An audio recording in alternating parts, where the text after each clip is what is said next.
উত্তর ঝাড়খণ্ডের ওপর অবস্থানরত ঘূর্ণাবর্ত, তার সঙ্গে সক্রিয় মৌসুমী বায়ু অক্ষরেখা, প্রায় 1 থেকে 1.5 ঘন্টার বৃষ্টিতে জলমগ্ন সল্টলেকের সম্পূর্ণ রাস্তাঘাট, বিপর্যস্ত নিকাশি ব্যবস্থা। কারণ ইতিমধ্যেই যে পৌর বোর্ড তা ভেঙে গেছে এবং এখন পৌর প্রশাসকের তত্ত্বাবধানে এই সল্টলেক সিটি থাকলেও তার নিকাশি ব্যবস্থার বেহাল দশা দেখতে পাওয়া যাচ্ছে। বিভিন্ন জায়গায় দেখা যাচ্ছে পৌরসভার কর্মীরা একটি ডান্ডা দিয়ে খোঁজাচ্ছেন এবং সেই অংশের যে ড্রেন রয়েছে সেই ড্রেনেজকে ক্লিয়ার করার জন্য।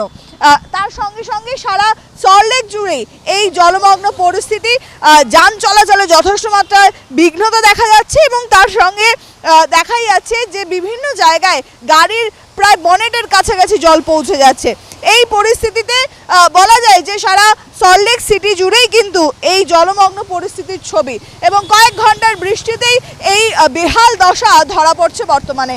তবে পৌর প্রতিনিধিদের তরফ থেকে এই দিকে যেহেতু দৃষ্টি আকর্ষণ করার কোনো ব্যবস্থাই থাকছে না, তাই সাধারণ মানুষ বুঝতে পারছেন না যে কোথায় গেলে তারা এর থেকে সুরাহা পাবেন।